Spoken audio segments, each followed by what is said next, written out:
What's up, everybody? Cole Sands Fishing here. This is the fishing report for August 22nd, 2022. Let's dive into this week's report. So this week's report is brought to you by Yozuri and Hardcore, one of my awesome sponsors. You hear me talk about them week in and week out. It don't seem to matter what time of year it is. There's always some type of Yozuri or Hardcore bait that I'm usually really catching these Chickamauga fish on. And we'll go over the one that's been working for me lately. But, y'all have done a great job of buying their products. I appreciate it a ton. And also, man, they make some awesome line. That Yozuri T7 fluorocarbon is the best fluorocarbon I've ever used. They make great braid as well. But y'all be sure to check them out. And then also Fishco, my soft plastic sponsor. They make some really, really good soft plastics. It's a pretty cool consistency. It's very durable, which I like. And been catching a ton of fish in their soft plastics, especially these last 2 months. They're always coming out with new stuff. So I really like using their product and kind of staying on that leading edge of using that new stuff. But if you want either the Hardcore stuff, the Yozuri stuff, or the Fishco stuff, be sure to swing by Hiwassee Marine Bait and Tackle. It's a local tackle store here, right before you get to the Highway 58 bridge in the Hiwassee. Use the code COLESANDS, COLESANDS. You can either use it in the store, get 10% off Fishco stuff, or you can use it online and get 10% off Fishco stuff off the Fishco website. So y'all be sure to use that. But one thing I've been talking about the past couple weeks is I'm going to answer a few comments. So I'm going to just pull them up here on my phone. I've been meaning to do it for a few weeks now, just to get around to what y'all have been saying and try to give y'all some feedback. Here we go. Just uploaded. So I'm just going to read through a couple comments that y'all have left, try to answer them the best I can for you. And hopefully this will help y'all out. So the first question, I'm not going to read anybody's names just in case they don't want to be publicized. But the first question, what weight do you throw on the swim jig? So it just kind of depends what I'm doing. If I'm throwing a jig in the grass right now, I usually go with 2 sizes. I'm trying to see if I got one here. I don't think I got one out today. If I'm dragging it through the grass, like throwing it out there, fishing grass in 5 to 10 foot and kind of hopping it and stuff, I usually go with a 1/2 ounce. Just because I'm fishing a little bit deeper, fishing it close to the bottom. If I'm using like a shad killer swim jig where I'm just throwing it out there and reeling it, usually I go with a 3/8. I think it's my preferred size. And I might go a little bit lighter, might go to a 1/4. If I'm fishing a little bit deeper, I might go a little bit heavier. But when I'm throwing a shad killer swim jig, it's more of a 3/8. So that's that question. This guy says he spent several days on Chickamauga. Fishing was tough, but he caught some good ones on the Yozuri topwater. That's awesome. Several people say that Chickamauga either sucks or it's very tough. And let me say one thing to that. Chickamauga is a great lake, but I will tell you one thing. I've fished around the country a lot. Chickamauga is not an easy lake. And it just takes a little bit of getting used to, figuring out what areas are good, and then figuring out what baits to use in those areas. And there's a lot of dead water. Today, I dropped my clients off. We had a great morning trip, but I went back out trying to find new stuff. And I fished for 4 hours and stuff that I've done good in the past, or stuff that looked good. And I caught a couple right off the bat. Then after that, I couldn't get a bite for a couple hours. And it's very easy to see how you could struggle right now very easily if you're just in the right area or just missing it just a little bit. Maybe not throwing the right bait in the right area. That's a huge thing as well. You could think that this is a terrible lake, but at the same time, this lake's got a lot of fish. It's got a lot of big fish that are just smart. You just got to really figure them out. This person here asks, heading there today for the next few days, any advice? The biggest thing right now, I'd say get in the creeks, I've been doing good both creeks and main river, but get around the bait. It seems like the combination of grass and bait has been the key. Whether you're around grass mats where you're hearing bluegill pop or you're fishing the edge of grass where you're seeing bait pop, you have to be around the bait. I haven't been catching anything if there's not bait. So that's pretty much the biggest thing. And don't be afraid to throw finesse stuff. If you're really struggling, go down the Nico rigs, the drop shots, the light Texas rigs in the grass have been really good. I'm going to show you something today that's been working for me. So that's the advice I'd give you. Let's see. Thanks for the updates. This person asked for your punching. Is that main river or back in the creeks? I would say most of my punching is done main river, but with that being said, I got a couple little stretches in creeks with a little bit deeper water, maybe a creek channel bend or something like that where there's some good grass that I will punch. I'd say most of it is done main river, but I do punch back in creeks. It has all to do with the bait, the depth of grass. You know, usually when I'm punching, I look for, if I'm punching into the creeks, I look for the little bit deeper grass, you know, 3 to 6, 7 foot. Main lake, it kind of varies a lot. But the biggest thing with that punching deal, I either look for the clumpy stuff where I think a fish could kind of be sitting in there isolated, or I look for the grass mats that go then make a hard edge. You know, typically that just increases your chances a little bit more. You're going to cover a lot of water. You're going to go a long time without bites punching on this lake, but you'll catch some absolute giants if you stick it in your hand. Let's continue.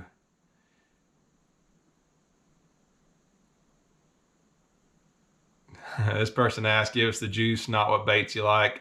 For that to happen, you're gonna have to go on a guide trip. You know, I don't mind telling you what baits are working and what to look for, but if you want to see the good stuff, you need to come on a guide trip. I'll answer one or two more. We'll really dive into it.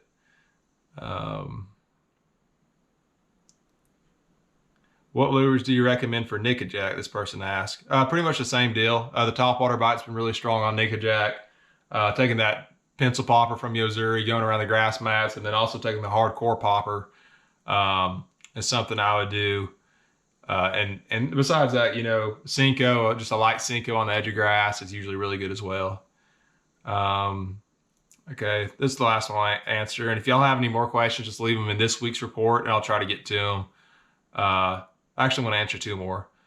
This person asked, what shop sells fish co in this area? On my side of the river, on the Cleveland side, Hawass Marine Bait and Tackle is the only one that I know that carries them. And then on the opposite side of the river, Dayton Boat Dock carries them. So if you're in those areas, be sure to check those out. This person asked as well, they're coming to Chickamauga in a couple of weeks, never been there before. Any suggestions on areas I might start in? I would probably go either the south end, you know, around Harrison Bay, Chester, Frost. I'd either get in that area or I'd go up around Dayton. It kind of seems like the mid-lake this year is, well, the grass got nuked by TVA. So there's not a whole lot of grass in the mid-lake area right now. But if you get on that low end around Chester, Frost, Harrison Bay, get back in some of those coves and stuff, all the way up to about Sequoia on the low end, there's been some good grass. Or I'd go up around Dayton. You go Dayton north, you'll find all the grass you want. So that's probably where I would start at. But yeah, let's get into this week's report. You know, just talking about what's been working good. So the past 2 weeks, I don't think I did one last week, a fishing report, because I was out of town. But the fishing's been really, really good still. I'm catching a ton of fish now. Like I said, it's a lot of dead water. You got to know where to look. I'm still doing best fishing the grass edges. Not really in the grass mats per se, but fishing where the grass kind of tapers off, throwing more soft plastics than I am anything else for the most part, besides maybe a topwater.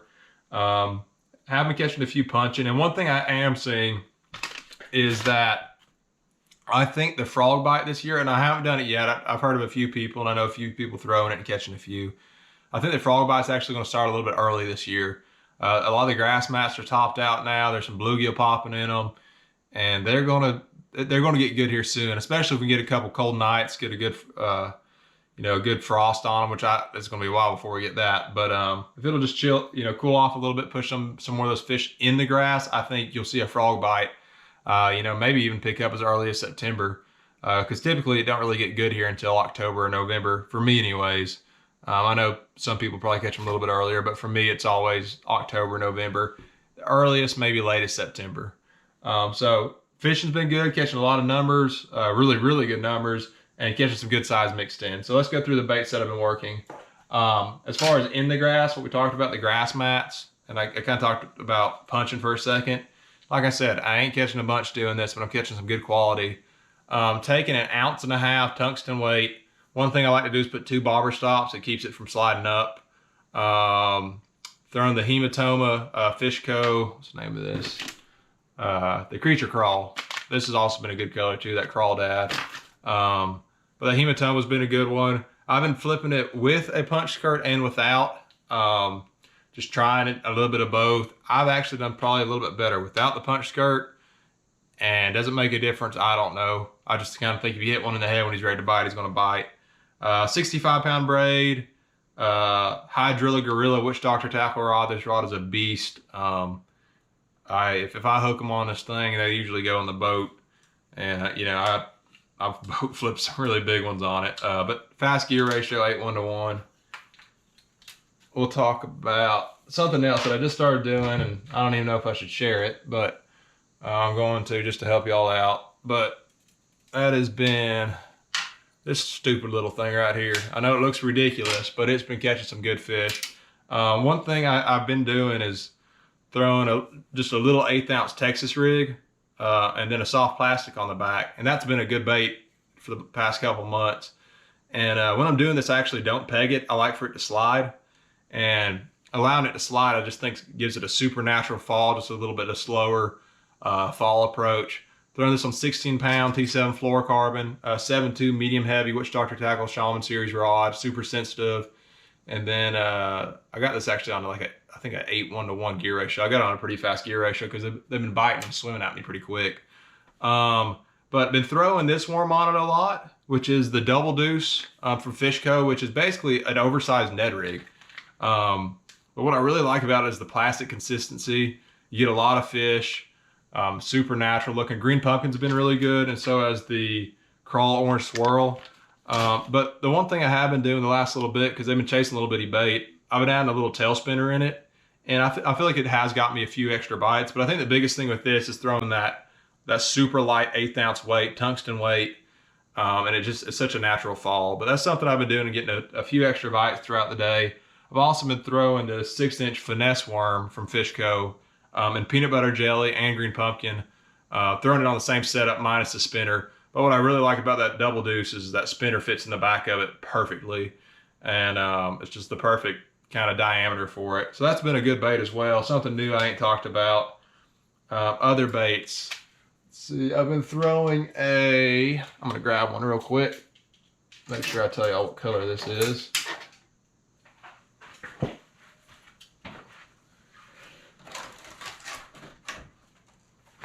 Bring one in, but been throwing a True Bass 4-inch swim bait. This is Bass Whacker color.